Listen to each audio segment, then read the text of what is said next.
চলো চটপট শেয়ার করে ফেলি তোমাদের সাথে রবিবারের লাঞ্চটা কি দিয়ে সারলাম। প্রথমেই ছিল সাদা ভাত, তার সঙ্গে ছিল লাউ আর উচ্ছে দিয়ে মুগ ডাল, এটাকে আমরা তেঁতুল ডালও বলে থাকি। তার সাথে যেটা রেঁধেছিলাম সেটা হলো আলু, কুমড়ো, বেগুন, বড়ি দিয়ে কাটোয়া ডাঁটার চচ্চড়ি। এই চচ্চড়িটা কিন্তু আমার ভীষণ পছন্দের। তোমরা কে কে খাও আমাকে কিন্তু কমেন্টে জানিও। সাথে ছিল ডুমো করে কেটে রাখা আলু আর চিংড়ি মাছ দিয়ে মোচার ঘন্ট। নামাবার আগে ঘি গরম মশলা পড়েছে, উফ কি যে লেগেছিল না খেতে।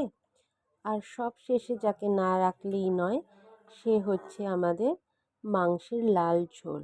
রবিবারের দুপুরে গরম ভাতের সঙ্গে এরকম মুরগির পাতলা লাল লাল ঝোল খেতে আমার তো বেশ ভালোই লাগে। তোমাদের কি প্রিয় সেটাও কিন্তু জানিও কমেন্টের মাধ্যমে। তবে আজ এটুকুই, দেখা হবে আবার পরের ভিডিওতে। টাটা।